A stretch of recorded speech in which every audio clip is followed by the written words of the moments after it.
So good morning everyone. आज हम लोग एक नया टॉपिक स्टार्ट कर रहे हैं that is known as functions. Functions आप लोग ना जाने अनजाने में अपनी जूनियर क्लासेस में ऑलरेडी पढ़ के आए हैं, लेकिन उसको पढ़ा आपने एक अलग तरीके से है। तो फंक्शन क्या है, हम इस बात को समझते हैं। It is a rule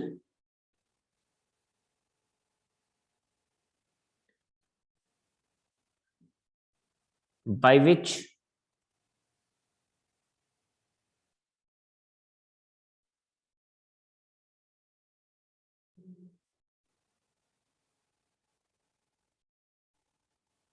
elements of one set is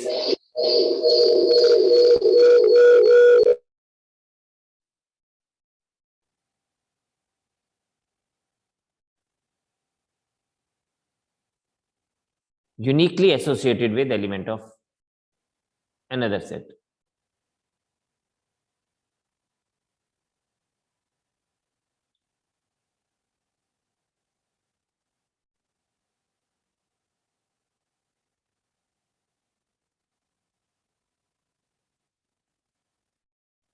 It is denoted by f of x.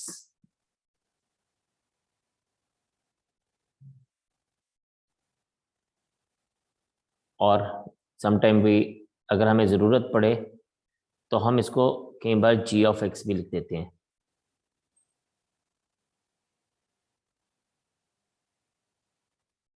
f of x, g of x, कुछ भी, मतलब किसी भी तरह से। एक छोटा सा एग्जांपल पढ़ते हैं, आप लोगों ने ये सब चीज़ें पढ़ी हुई हैं। फॉर एग्जांपल हमारे पास लिखा जाता है f x is equals to 2x plus 3। आपने ग्राफ के क्वेश्चंस किए हुए अपनी जूनियर क्लासेस में, तो ये वही है एक तरह से। हम उसी को ही थोड़ा सा डिटेल में पढ़ेंगे। तो हम लोग क्या करते थे, हम इस तरह के क्वेश्चन में x इक्वल्स टू 1 लेते थे, तो हम एफ एक्स का वैल्यू लेकिन फाइंड आउट करते थे, या एफ एक्स को हम y मानते थे, तो हम उसको देखते थे कि it is 2 into 1 plus 3 is equals to 5। x की वैल्यू 2 है, तो एफ ऑफ x आपके पास आ जाएगा 2 इंटू 2 प्लस 3। x की वैल्यू अगर आपके पास -2 है, तो एफ ऑफ x आपके पास आ जाएगा 2 into -2 plus 3 equals to 1। x की वैल्यू आपके पास -1 है, तो एफ एक्स की वैल्यू आपके पास आ जाएगी 2 इंटू -1 प्लस 3। ये -1 आ जाएगा एंड दिस इज +1। नाउ अगर अब आप इसको देखें तो हमने ना एक वर्ड यहां पे यूज किया। वर्ड क्या यूज किया? वो वर्ड यूज किया uniquely associated with this. Now अगर मैं इसको रिप्रेजेंट करता हूं सेट की फॉर्म में, ठीक है, इसको अगर मैं यूनिकली करता हूं सेट की फॉर्म में, तो क्या है, मैंने एक तरफ एलिमेंट्स लिए एक्स के,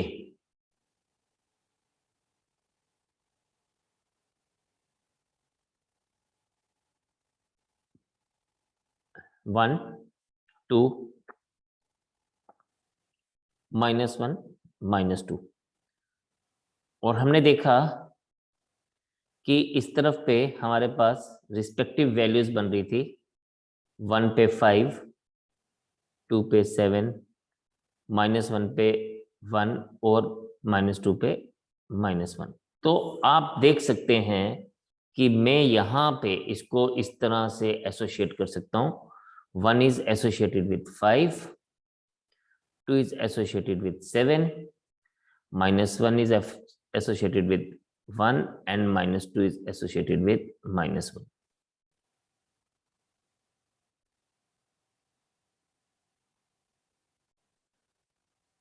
तो ये आपके पास क्या था? This was x with you, ठीक है, this was x with you, and हमें x से हम लोग fx के ऊपर किए। So this set is x और ये fx हमें मिल रहा है, and the rule was fx is equals to 2x plus 3. Now हम लोगों ने एक वर्ड यूज किया था, the rules by which element of first set is uniquely associated. तो देखिए यहाँ पे 1 जो है वो 5 के साथ ही एसोसिएटेड है, 2 जो है वो 7 के साथ ही एसोसिएटेड है. That means they don't have any other what? They don't have any other. इसको हम लोग कहते हैं इस तरफ वाले लोगों को इमेज. तो आप देखें 1 की एक ही इमेज बन रही है, एक यूनिक इमेज बन रही है, that is 5 under this rule. 2 की एक ही इमेज बन रही है 7. ठीक है, तो इसको हम लोग कहते हैं कि यूनिकली एसोसिएटेड, क्योंकि एक ही इमेज ये दे रहा है, एक ही इमेज बना रहा है. तो हम लोग अगर कहीं बार किसी एलिमेंट के अगर हमारे पास 2 इमेज बन जाए तो फिर वो फंक्शन नहीं होता. मैं एक एग्जांपल आपको बताता हूं तो आपको मेरी बात क्लियर हो जाए प्रॉपरली. देखिए क्या होता है कि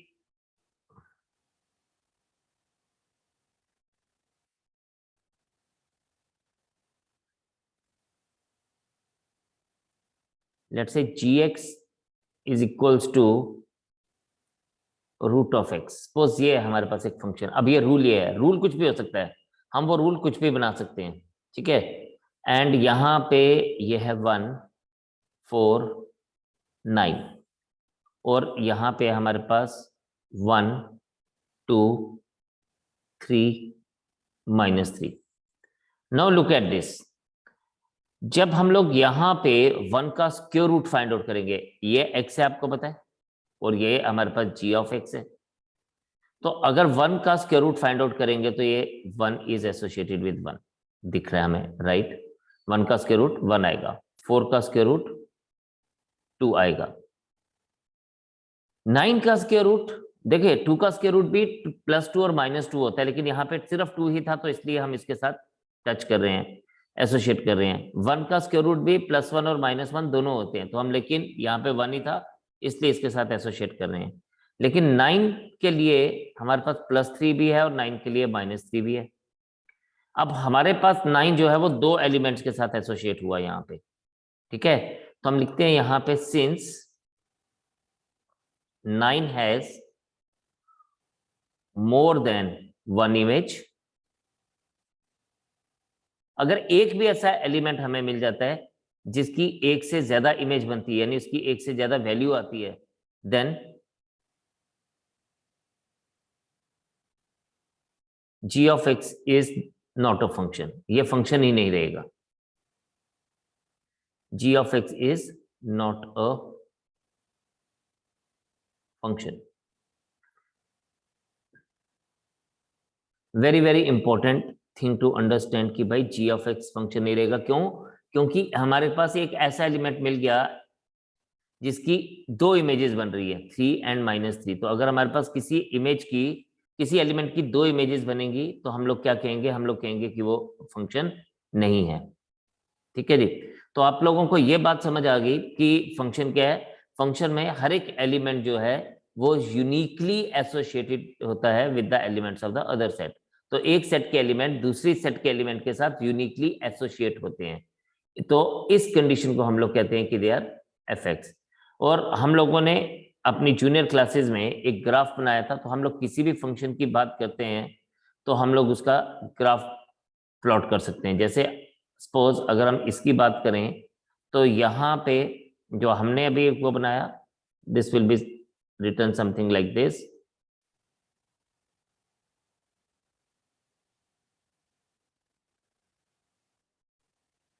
राइट, तो आप देखें हमारे पास क्या था. हमारे पास यहाँ पे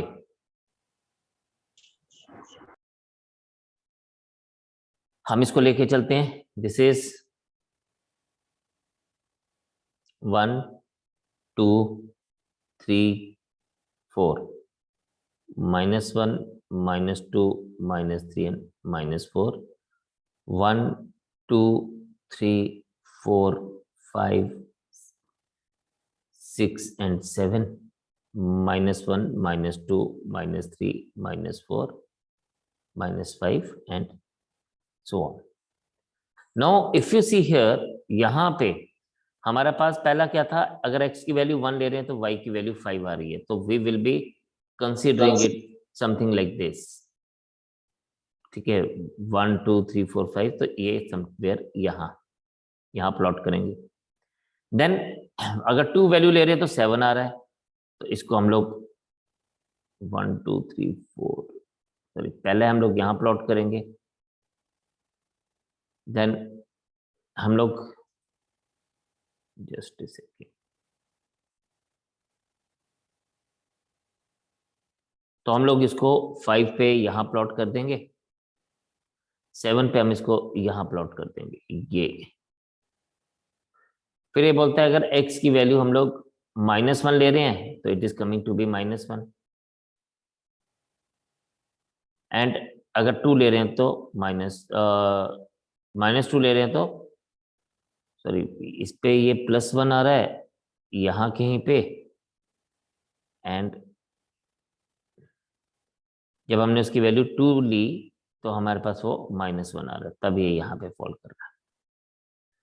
अब मेरी एक्चुअली बिल्कुल पॉइंट्स थोड़े से आगे पीछे हो सकते हैं, बिकॉज मैंने इसको मेयर करके नहीं लिए हैं पॉइंट्स, मैंने रेंडमली पॉइंट्स लिए हैं, तो इसलिए यहाँ पे थोड़ा सा वो हो सकता है। लेकिन यस, कहने का मतलब ये है कि हम लोग जब भी एक फंक्शन बनाते हैं तो हमारे पास एक ग्राफ बनता है।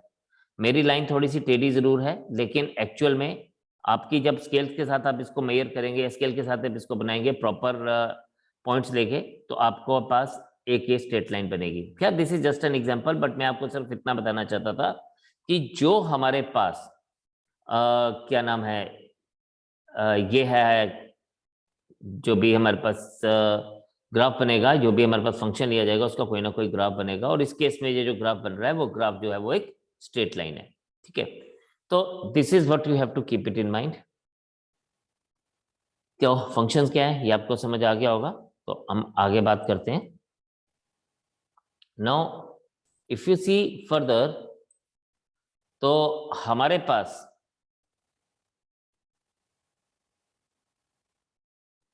there are two things which are associated with function, that is domain.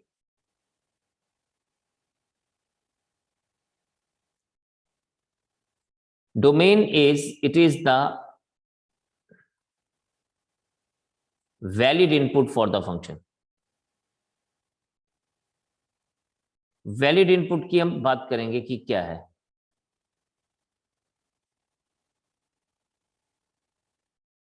तो it is a valid input for the function.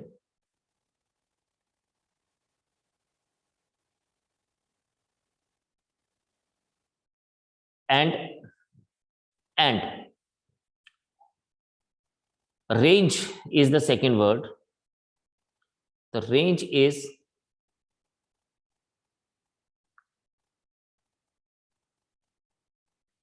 it is the output of fx.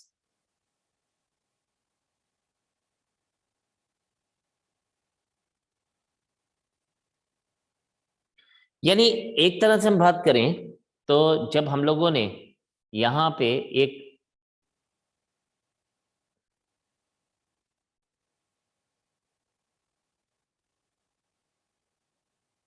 एक सेट ये लिया, एक सेट ये लिया,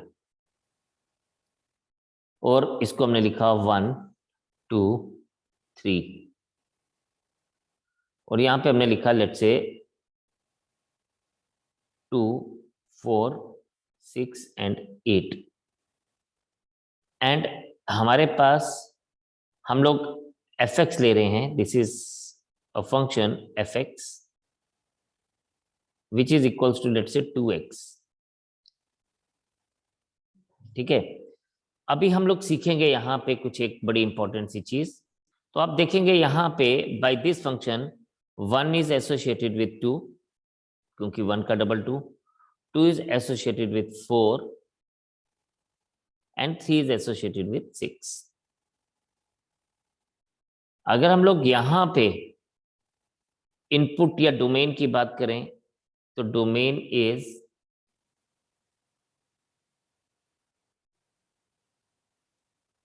इट इज 1 2 3, ठीक है, with the elements of the first set. यानी हम इसको ऐसे भी बोल सकते हैं, elements of first set.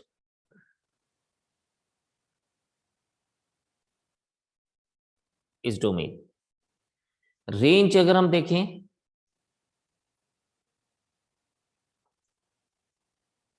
That is वो elements which are associated with, जो आउटपुट हैं किसकी, वो है 2 4 6।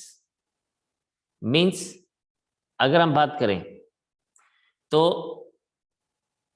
Set of elements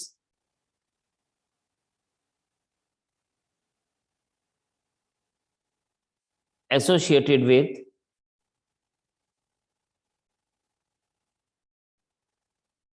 elements of first set।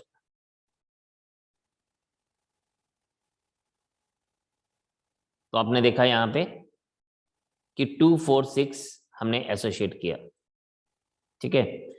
And then अगर हम लोग एक बात करें तो हमें पता लग गया कि this is domain, this set is domain. But ये जो ये सेट है ना, ये कोडोमेन है। Whole of the set B या whole of the second set is codomain. तो कोडोमेन इज, अगर हम कोडोमेन की बात करें, यहां पे अब हमारे पास एक और वर्ड आया है, that is whole of the set B 2 4 6 8। तो हम लोग इसको क्या बोलेंगे, ये हमारे पास आ जाएगा सेट बी इज, या second set is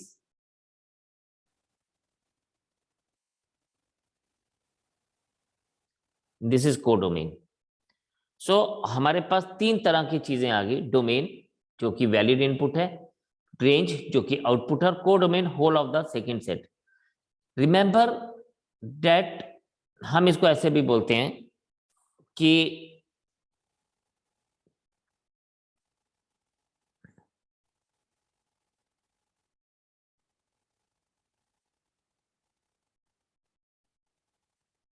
range is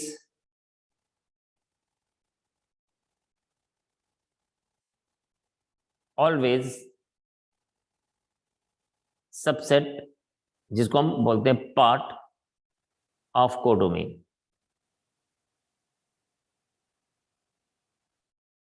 तो रेंज हमेशा कोडोमेन का पार्ट रहता है। आप देखेंगे यहां पर हमारा जो कोडोमेन था वो 2 4 6 8 था, एंड रेंज जो था वो 2 4 6 था। तो रेंज जो है वो कोडोमेन का पार्ट है।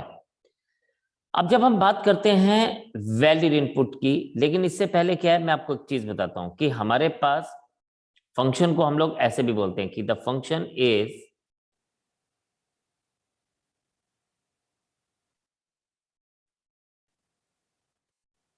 Single operated machine. ये fx है, ये एक मशीन है। This is a single operated machine, जिसमें हम लोग कोई इनपुट डालते हैं यहां से, और उसकी प्रोसेसिंग होती है इस मशीन के अंदर, and this is giving us finally output. अब input is domain and output is range. इसका सबसे छोटा एग्जांपल है कैलकुलेटर। आप कैलकुलेटर में 2 and 3 डालें और प्लस कर दीजिए, 2 + 3 कर दीजिए, तो 2 और 3 उसके इनपुट है, ठीक है, वैलिड इनपुट। एंड आप उसमें प्लस करेंगे तो वो आपको आउटपुट 5 दे देगा। तो 5 is the range for that, ठीक। तो fx इज ए मशीन जो एक उसको क्या करती है, प्रोसेस करती है इनपुट्स को, और फाइनली एक आउटपुट देती है।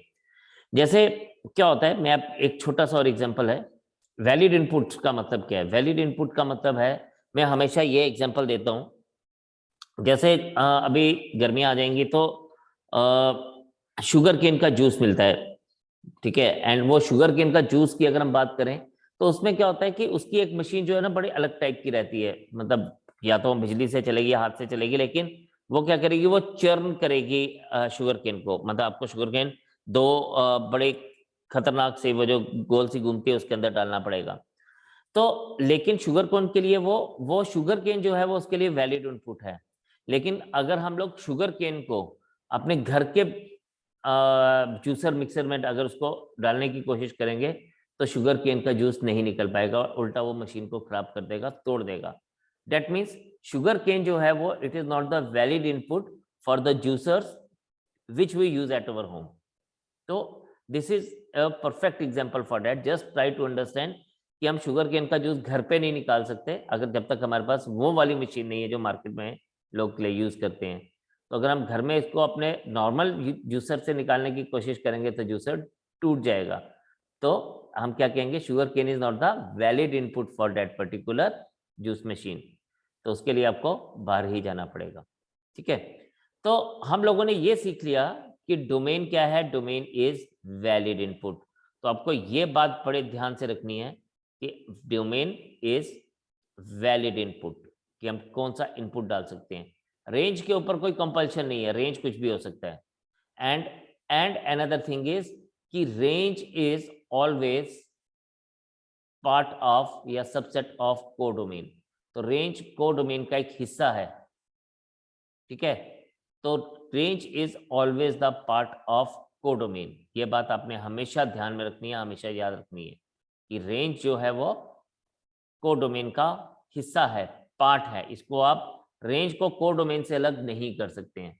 This is the main thing which you have to keep it in mind कि इसको हम लोग कभी भी अलग नहीं कर सकते।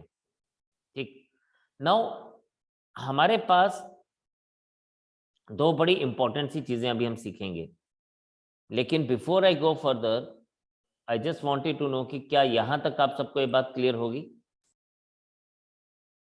Now if we see here, तो हमारे पास ना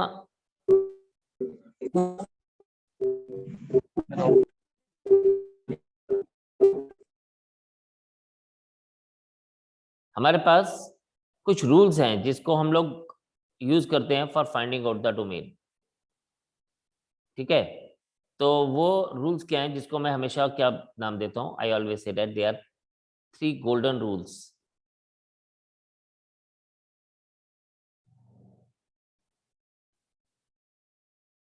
थ्री गोल्डन रूल्स फॉर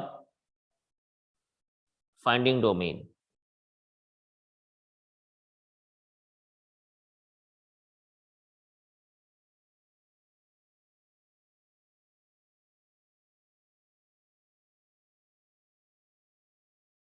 तो इसमें नंबर 1 क्या है? नंबर 1 है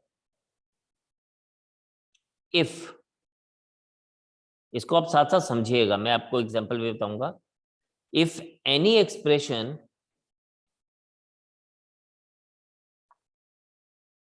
is given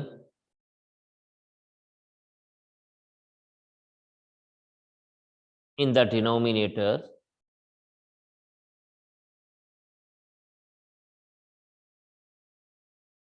it must not be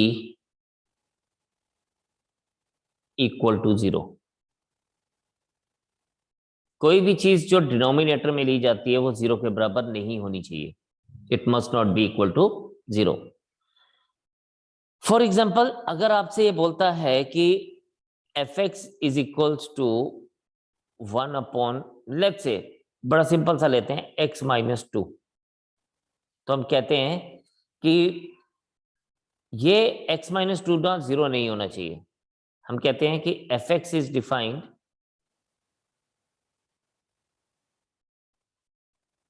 if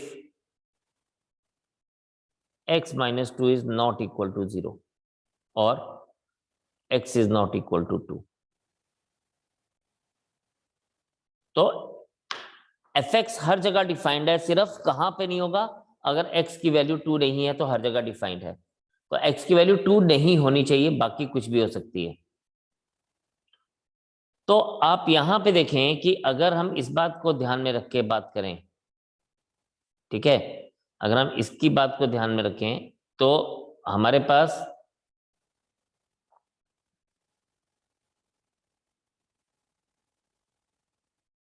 हम कह सकते हैं कि अब डोमेन लिखते कैसे हैं आप वो भी देखिए।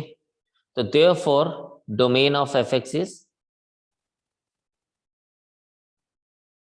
हम कहते हैं हम कुछ भी डाल सकते हैं, कुछ भी का मतलब we can put any real number except ये 2 नहीं डाल सकते, इस 2 के अलावा हम कोई भी वैल्यू डाल सकते हैं। तो this is known as domain, मतलब आपके लिए बाकी सब चीजें वैलिड इनपुट्स हैं एक्सेप्ट 2। आप 2 नहीं डाल सकते, बाकी कुछ भी डाल सकते हैं। ठीक है, हम इसको थोड़ा सा और आगे देखेंगे, फिलहाल मैं आपको एक एग्जांपल बता रहा था कि इसका मतलब क्या है। तो number 2 is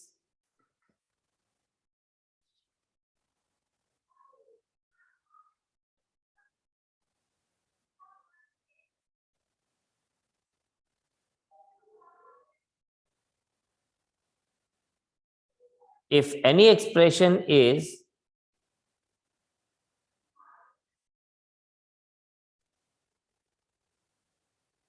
if any expression is given under log is given under log, then it must be greater than 0.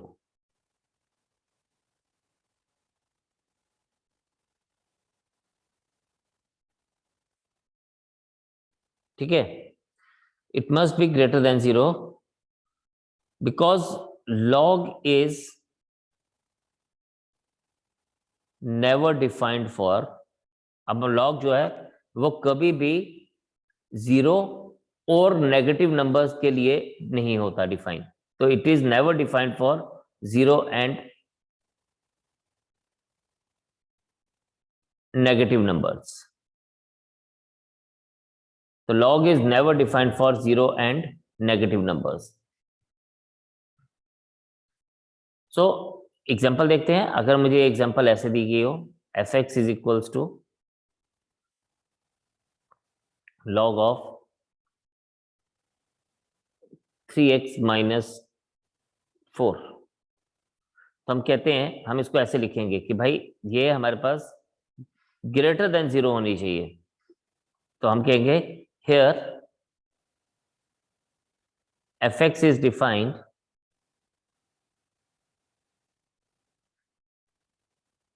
if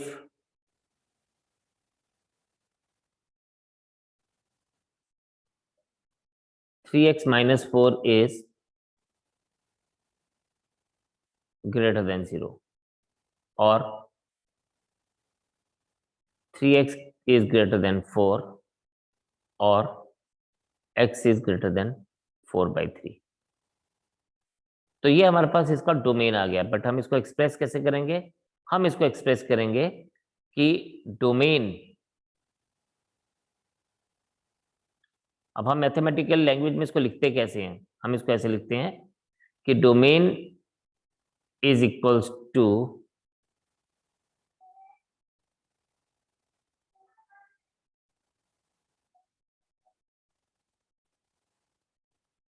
four upon 3 to infinity. अभी मैं ना इन सब चीजों के मतलब आपको बताऊंगा कि ये मैंने क्या लिखा और क्यों लिखा। आपको ये अभी क्लियर होगा थोड़ी देर में। आप फिलहाल इसको हम लिखेंगे कैसे, आप इसको समझेंगे। तो हम इसको इस तरह से लिखेंगे,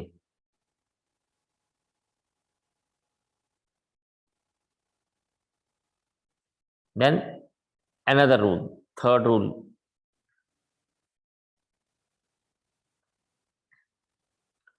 third rule is if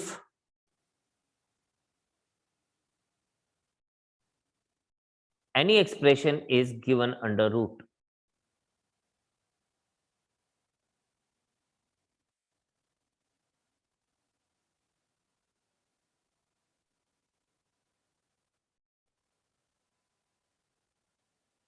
under not root, हम इसको कहेंगे under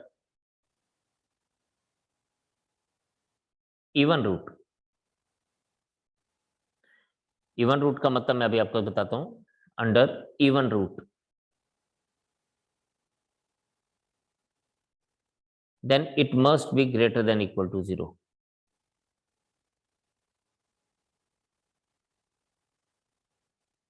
must be greater than equal to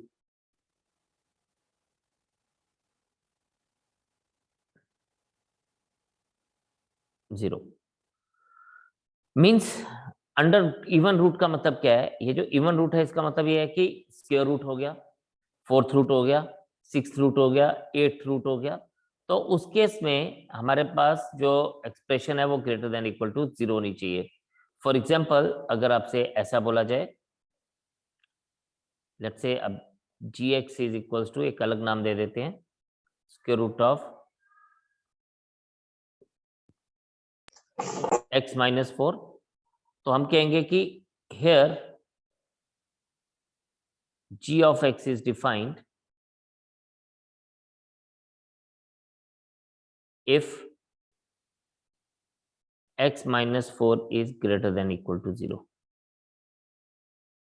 or this implies that x is greater than equal to 4. Therefore domain को हम कैसे लिखते हैं? अब इस केस में हम डोमेन ऐसे लिखेंगे, डोमेन इज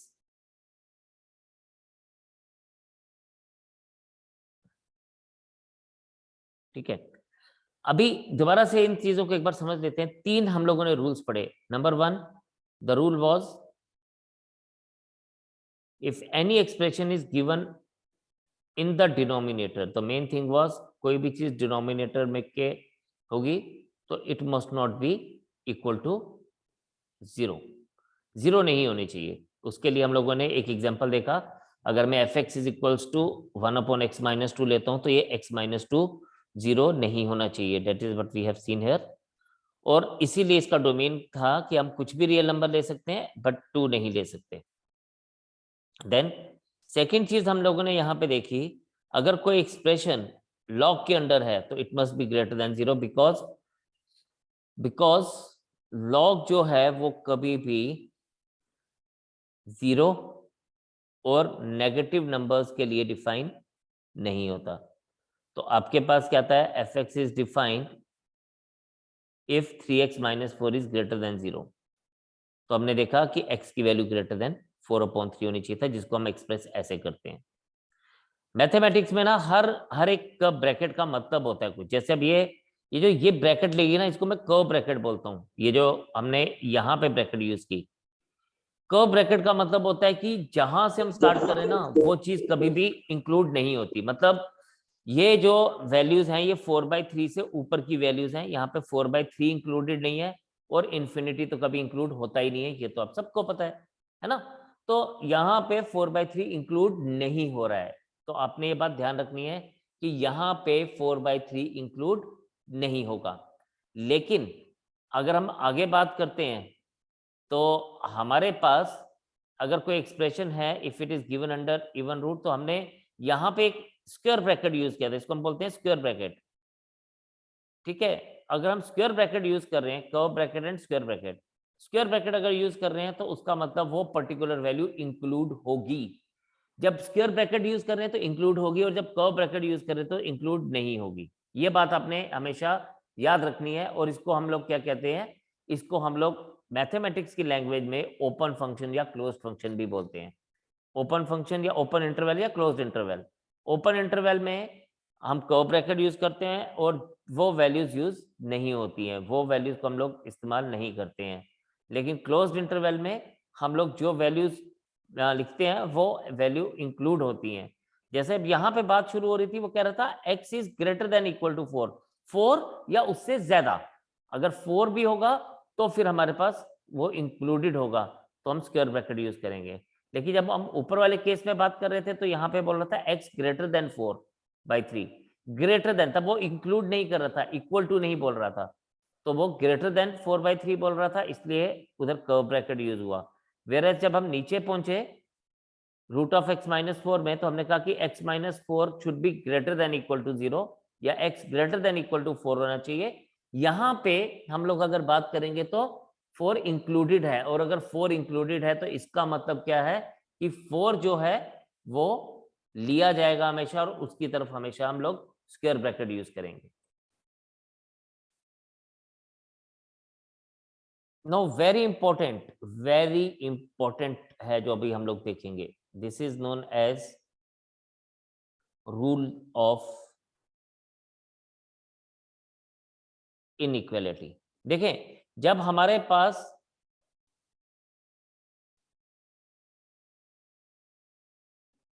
ऑड पावर होती है ना, तो या ऑड रूट होता है, उसमें कोई प्रॉब्लम नहीं है, लेकिन जब इवन रूट है तो हमें कुछ चीजों का ध्यान देना है। मैं आपको बताता हूं। फॉर एग्जाम्पल देखें, हम लोग क्या करते हैं, हम कहते हैं कि if x square minus A square is greater than 0।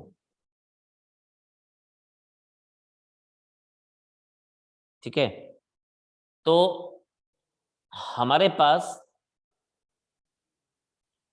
x क्या आएगा, what would be x in that case. ये बात आपने हमेशा याद रखनी है कि जब हमारे पास इस तरह की बात होगी,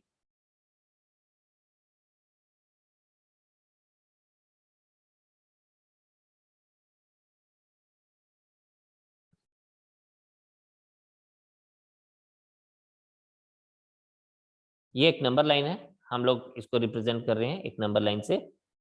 ये जो नंबर लाइन है, इस नंबर लाइन के ऊपर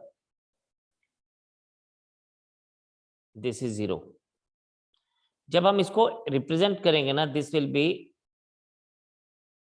x plus A into x minus A is greater than 0 आएगा।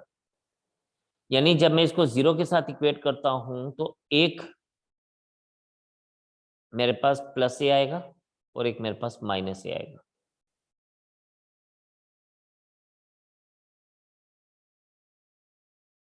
यहां पे हमारे पास जो वैलिड इनपुट्स होंगे वो या तो माइनस ए से नीचे की तरफ होंगे या प्लस ए से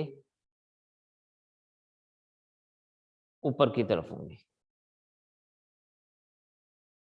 ठीक है, तो हमारे पास यहां पे हम इसको क्या लिखेंगे, अगर मुझे x की वैल्यू निकालनी हो, x के लिए लिखना हो, तो दिस इंप्लाइज दैट ये माइनस ए कहां से होंगे, माइनस ए से माइनस इन्फिनिटी तक जाएंगे और ये प्लस ए से प्लस इन्फिनिटी तक जाएंगे। अभी हम एक एग्जांपल भी इसके लिए देखेंगे। तो यहां पे ये हमारे पास क्या है, ये बोलता है कि यहां पे x इज इक्वल्स टू, हम इसको ऐसे लिखेंगे कि x की वैल्यू माइनस इन्फिनिटी से माइनस ए तक है और उसके बाद ये ए से इन्फिनिटी तक है। माइनस इन्फिनिटी से माइनस ए तक है, उसके बाद ये ए से इन्फिनिटी तक है। अभी एक एग्जांपल समझते हैं, इसके साथ साथ एक एग्जांपल भी देखेंगे। ठीक है, तो एग्जांपल देखिए बड़े ध्यान से सभी लोग। अब मैं ऊपर वाले जैसा बना रहा हूं। फॉर एग्जांपल मेरे पास है ये x square minus 4। X square minus 4 को अगर मैं ग्रेटर देन 0 लेता हूं तो इसका मतलब क्या आ जाएगा, x square minus 2 square is greater than 0। अब इस एग्जांपल से हमें बहुत कुछ सीखने को मिलेगा, इसलिए सभी लोग बहुत ध्यान से देखेंगे। दिस इंप्लाइज दैट, हम इसको ऐसे लिखेंगे, x minus 2 into x plus 2 is greater than 0। और अगर हम लोग देखें तो हमारे पास x की दो वैल्यूज आएंगी। अगर 0 के साथ इसको इक्वेट करता हूं तो दो वैल्यूज बनती हैं। अगर 0 के साथ इक्वेट करता हूं तो हमारे पास एक वैल्यू आएगी -2, एक वैल्यू आएगी 0 और एक वैल्यू आएगी +2। अब देखिए, अब बड़े ध्यान से सभी लोग ध्यान से समझेंगे इस बात को। मुझे क्या करना है, मुझे ये जो वैल्यू है ग्रेटर देन 0 चाहिए। तो मैं क्या करूं, अगर मैं यहां से लेट से मैं इसको क्या लेता हूं, if I take x is equals to 1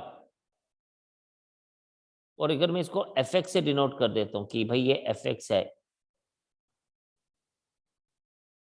तो मेरा fx क्या बन जाएगा, मेरा fx बन जाएगा 1 square -4 which is equals to 1 - 4 which is equals to 3 which is less than 0. But मेरा टारगेट क्या है? मेरा टारगेट है कि I have to make it greater than 0. इसका मतलब x is equals to 1 is not my valid input, है ना, क्योंकि अगर 1 डालता हूं तो मेरे पास ये लेस देन 0 हो जाता है.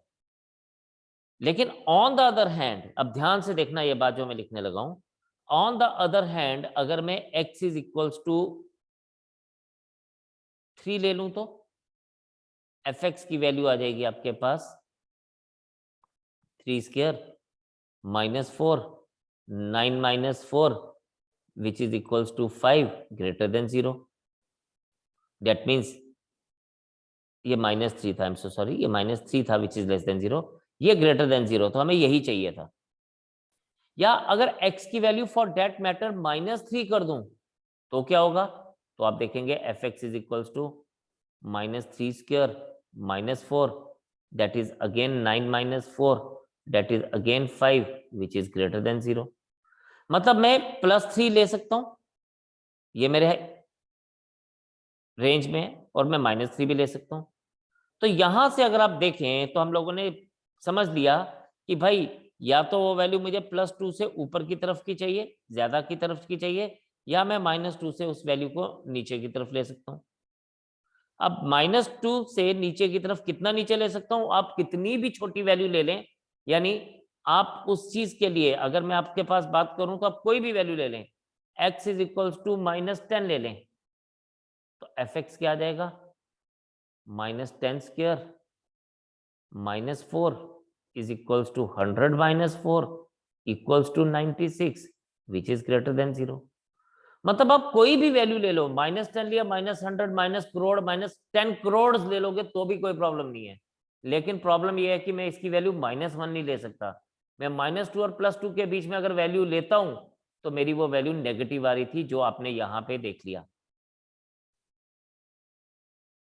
ठीक है, तो इसका मतलब क्या हुआ? आप ध्यान से सुनिएगा, सब चीजें साथ साथ रिलेटेड हैं, सब चीजें एक साथ रिलेटेड हैं. इस एग्जांपल से हम बाकी के 4 रूल्स और 3 रूल्स और फाइंड आउट करेंगे. तो हमने देखा कि भाई अगर हमारे पास ये जो है यहां पे, तो x की वैल्यू ये बननी चाहिए, it should be between -∞ to -a then a to +∞. लेकिन अगर यहीं पर हमारे पास ग्रेटर देन इक्वल टू 0 होता, रूल बी, इफ अगर हमारे पास ऐसे लिखा जाता है x² - a² is greater than equal to 0, then x plus a into x minus a is greater than equal to 0. And for that matter हम लोगों के पास ये a इंक्लूड होता, बिकॉज इक्वल टू का साइन है, बाकी सब चीजें सेम रहती, सिर्फ ये इंक्लूड होता.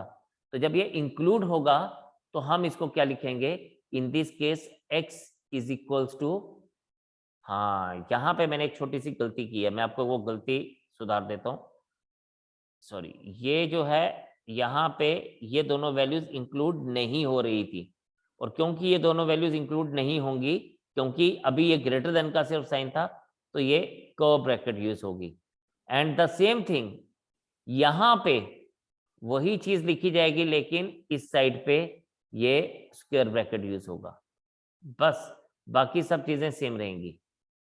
मतलब सिर्फ इतना सा है कि ये उससे डिफरेंट कैसे है, वो ये वाला पार्ट उससे डिफरेंट सिर्फ इसलिए है कि ग्रेटर देन इक्वल टू का साइन था. अब जब ग्रेटर देन इक्वल टू का साइन होगा उस केस में ये दो वैल्यूज इंक्लूड होंगी, और जब ये दो वैल्यूज इंक्लूड होंगी तो हम लोगों के पास ये समझ आ जाएगा कि हम लोगों को क्या लेना है. देखिए अगर ग्रेटर देन का साइन है तो सिंपली हम लोगों के पास कर्व ब्रैकेट यूज होगी, लेकिन अगर ग्रेटर देन इक्वल टू का साइन है तो हमारे पास यही चीज क्या हो जाएगी? यही चीज हमारे पास स्क्वायर ब्रैकेट में आ जाएगी. Rest everything is same. ठीक है, अब इसी से ही हम लोग दो रूल्स और देखेंगे और आज का सेशन को हम वाइंड अप करेंगे. तो देख, जो दो रूल्स हैं वो क्या हैं?